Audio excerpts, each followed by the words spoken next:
দেশের গণ্ডি পেরিয়ে এবার ওপার বাংলাতেও অভিনয়ে ব্যস্ত চিত্রনায়িকা শবনম বুবলি। সব ঠিক থাকলে আসছে দুর্গাপূজায় ভারতে মুক্তি পেতে যাচ্ছে তার অভিনীত সিনেমা ফ্ল্যাশ ব্যাক, আর এর মাধ্যমেই টলিউডে অভিষেক হতে চলেছে বশগিরি নায়িকার। এই প্রসঙ্গে সিনেমার নির্মাতা রাশেদ রাহা গণমাধ্যমকে বলেন, কলকাতায় ফ্ল্যাশব্যাক সিনেমার পোস্ট প্রোডাকশনের কাজ শেষের দিকে, কয়েকদিনে এর মধ্যেই গণমাধ্যমে মুক্তির তারিখ জানাবো, কাজ আর একটু গুছিয়ে নি। দুর্গাপুজোয় দুই বাংলা সিনেমাটিতে মুক্তি দেওয়ার কাজ পরিকল্পনা রয়েছে, সেভাবে কাজ চলছে। তিনি আরো বলেন, যদি কোনো কারণে দুর্গাপূজার সিনেমাটি মুক্তি দিতে না পারি তাহলে পূজার 2 সপ্তাহ পর মুক্তি দেব, অর্থাৎ পূজার আমেজ থাকতে থাকতেই মুক্তি দিতে চাই। সাইকোলজিক্যাল থ্রিলার ধর্মী এই সিনেমায় বুবলির সঙ্গে অভিনয় করেছেন টলিউডের তারকা নির্মাতা কৌশিক গাঙ্গুলি ও অভিনেতা সৌরভ দাস। এই চিত্রনাট্য ও সংলাপ লিখেছেন খায়রুল বাশার নির্ঝর, প্রযোজনা করেছেন নারায়ণ চট্টোপাধ্যায় ও কাজী জাফরিন মুন। এদিকে অস্ত্রোপচার করতে আমেরিকার পথে শাহরুখ। পাঠান ও জওয়ানের মতন অ্যাকশনে ভরপুর সিনেমা দর্শককে উপহার দিয়েছেন শাহরুখ খান। মাঝে 2024 সালে এই কয়েকটি মাস বিরতিতে কেটেছে তার। কয়েক মাস আগে আইপিএল এর খেলা চলার সময় অতিরিক্ত গরমে হিট স্ট্রোক হয় তার। দিন কয়েক বিরতি নিয়ে কাজে ফেরেন তিনি। শিগগিরই অ্যাকশন হিরো হিসেবে আবারও ধরা দিতে চলেছেন কিং খান।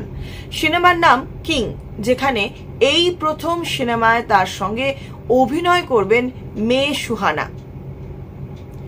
অনন্ত আম্বানি ও রাধিকা মার্চেন্টের বিয়ের অনুষ্ঠানে সপরিবারে হাজির হন শাহরুখ খান। সম্প্রতি ফারহা খানের মায়ের দাফনেও গিয়েছেন তিনি, কিন্তু সব জায়গায় তার চোখে ছিল রোদ চশমা। দিনরাত এই রোদ চশমা ব্যবহারের কারণ জানালেন তিনি নিজে। ভারতীয় গণমাধ্যম টাইমস অফ ইন্ডিয়ায় এই খবরটি পাওয়া যায়। চোখের সমস্যায় আক্রান্ত এই অভিনেতা অস্ত্রোপচার করতেই যুক্তরাষ্ট্রে যাচ্ছেন তিনি। শোনা যাচ্ছে আজই যাচ্ছেন শাহরুখ খান। কয়েকদিন ধরেই চোখের সমস্যায় ভুগছেন এই অভিনেতা। মুম্বাইয়ে চোখের চিকিৎসা করিয়ে তার সুরাহা হয়নি। অভিনেতার বাঁ চোখে সমস্যা রয়েছে, চিকিৎসা করাতে যাচ্ছেন আমেরিকায়। শোনা গিয়েছিল কিং সিনেমায় অতিরিক্ত চরিত্রে অভিনয় করবেন শাহরুখ খান। পরে জানা গেছে মুখ্য চরিত্রেই রয়েছেন তিনি। তার বিপরীতে খল চরিত্রে দেখা যাবে অভিষেক বচ্চনকে। এদিকে বাবা মায়ের মুখ আরো একবার উজ্জ্বল করলেন কিং খানের ছেলে। দক্ষিণ দিল্লিতে একটি বিল্ডিং এর 2টি ফ্লোর কিনেছেন আরিয়ান, যার সঙ্গে জড়িয়ে রয়েছে মা বাবার মধুর স্মৃতি। পরিচালক সুজয় ঘোষের এই সিনেমায় শুটিং করা শুরু হয়েছে লন্ডনে। এর প্রযোজনায় রয়েছেন সিদ্ধার্থ আনন্দ।